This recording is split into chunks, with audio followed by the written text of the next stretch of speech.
আর 5ই আগস্টে আমার বেলা 4টের সময় পুলিশে নির্মমভাবে গুলিবিদ্ধ করে। আমি তাতে আহত হই। বাইকগাছা থেকে আমি স্বাস্থ্য সেবায় হাসপাতালে ভর্তি হই। ওইখান থেকে ভর্তি হওয়ার পরে আমি আমার রাত 12টার সময় আমার বাড়িতে নিয়ে যায় ভয়তে।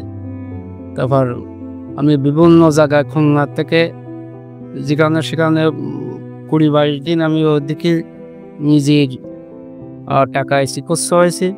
তারপর আমি ঢাকাতে আসি।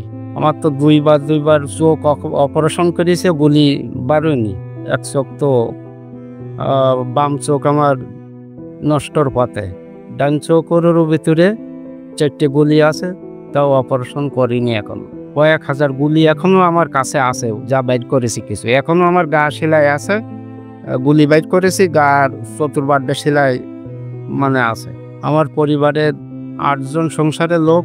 আমি তো নেই, আহত হয়েছি। আমার পরিবারে খুব খাওয়া দাওয়ার সমস্যা হচ্ছে।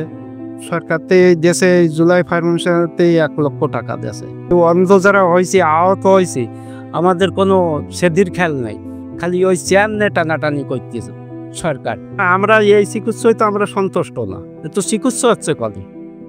আমরা ভুক্তভোগী, এনটি বলি দিচ্ছে, ডাক্তারে বলি দিচ্ছে যাও, ও কোনো সমস্যা হবে না গুলি থাকলে। আমরা এদের বাড়ি গেলে মাথার ভিতরে এই চোখের জন্য চিলিক মারে, মাথা টাথা ঘুরিয়ে নিয়ে আসে। এবার সরকারের কাছে আমাদের আবেদন, আমাদের এই যারা অন্ধ আছে এদের জন্য চিকিৎসা করার ব্যবস্থা করে, বিদেশে নিজের ব্যবস্থা করে। আমাদের সংসার কিভাবে চলবে? কামার লোক পুড়িয়ে গেছে, সংসার তো চলানি মুশকিল।